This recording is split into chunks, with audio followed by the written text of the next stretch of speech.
തന്നെയാണോ ലക്ഷ്യം? Nymphs college ഇനി മുതൽ പട്ടാമ്പിയിലും. ഉടൻ ബന്ധപ്പെടുക.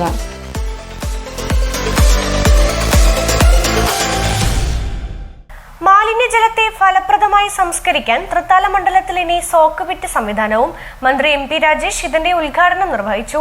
പൊതുസ്ഥലത്ത് സ്ഥാപിക്കുന്ന ബിന്നുകളുടെ വിതരണവും നടന്നു. സുസ്ഥിര തൃത്താലയുടെ ഭാഗമായാണ് ദ്രവ്യമാലിന്യ സംസ്കരണത്തിനായി കമ്മ്യൂണിറ്റി സോക്ക് പിറ്റ് പദ്ധതി ഒരുക്കിയിരിക്കുന്നത്. തൃത്താല, ചാലശ്ശേരി, നാഗലശ്ശേരി പഞ്ചായത്തുകളിലാണ് കമ്മ്യൂണിറ്റി സോക്ക് പിറ്റ് സംവിധാനം പൂർത്തിയായിട്ടുള്ളത്.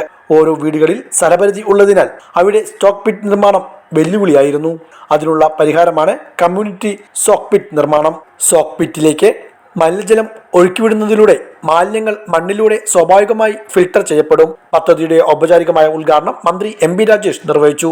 ഇതോടൊപ്പം മാലിന്യമുക്ത നവകേരളം പദ്ധതിയുടെ ഭാഗമായി തൃത്താല മണ്ഡലത്തിലെ പൊതുസ്ഥലങ്ങളിൽ അജൈവ മാലിന്യ ശേഖരണത്തിനായി സ്ഥാപിക്കുന്ന ബിന്നുകളുടെ വിതരണോദ്ഘാടനവും മന്ത്രി നിർവഹിച്ചു.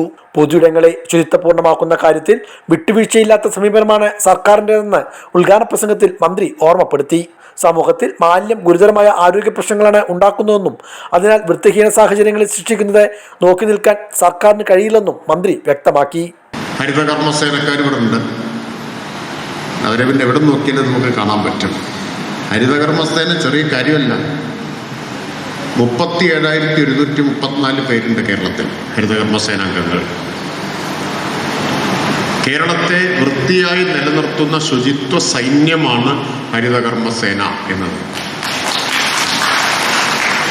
ഈ കഴിഞ്ഞൊരു കൊല്ലം 2024-25 ഹരിതകർമ്മസേന ശേഖരിച്ച മാലിന്യത്തിൻ്റെ അളവ് നമ്മളെ അത്ഭുതപ്പെടുത്തും. കേരളത്തിൽ നിന്നാകെ 1,52,000 ടണ്ണാണ്. ഒരു ടൺ എന്ന് പറഞ്ഞാൽ എത്ര 1000 കിലോ ആണ്. അപ്പോൾ 1,52,000 ഇൻറ്റു 1000 എന്ന് പറഞ്ഞാൽ 15 കോടി കിലോ മാലിന്യം ഹരിതകർമ്മസേന വീടുകളിൽ നിന്നും കടകളിൽ നിന്നുമായിട്ട് ശേഖരിച്ചു. ഇത് ഇല്ലായിരുന്നെങ്കിലത്തെ സ്ഥിതിയോ? ഇത് മുഴുവൻ എവിടെ വരും? റോട്ടില്, തോട്ടില്, പാടത്ത്, പറമ്പില്, കായലില് അല്ലേ വലിച്ചെറിയുക. കണ്ണിച്ചോരയില്ലാതെ വലിച്ചെറിയ ആൾക്കാർ. ഇങ്ങനെ പോയാൽ കേരളത്തിൽ ജീവിതം ദുസ്സഹമാകുമായിരുന്നു. അതാണ് ഹരിതകർമ്മസേനയുടെ പ്രവർത്തനത്തിൻ്റെ മഹത്വം, വലിപ്പം എന്ന് പറയുന്നത്.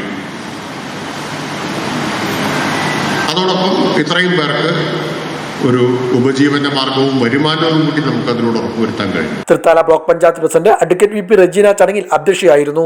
ശുചിത്വ മിഷൻ ജില്ലാ കോർഡിനേറ്റർ G വരുൺ റിപ്പോർട്ട് അവതരിപ്പിച്ചു. ഗ്രാമപഞ്ചായത്ത് പ്രസിഡന്റുമാരായ PK ജയ, VV ബാലചന്ദ്രൻ, ഷറഫുദ്ദീൻ കളത്തിൽ, T സുഹറ, വിജേഷ് കുട്ടൻ, മറ്റു ഉദ്യോഗസ്ഥർ, ജനപ്രതിനിധികൾ, വിവിധ രാഷ്ട്രീയ പാർട്ടി പ്രതിനിധികൾ തുടങ്ങിയവരും പങ്കെടുത്തു.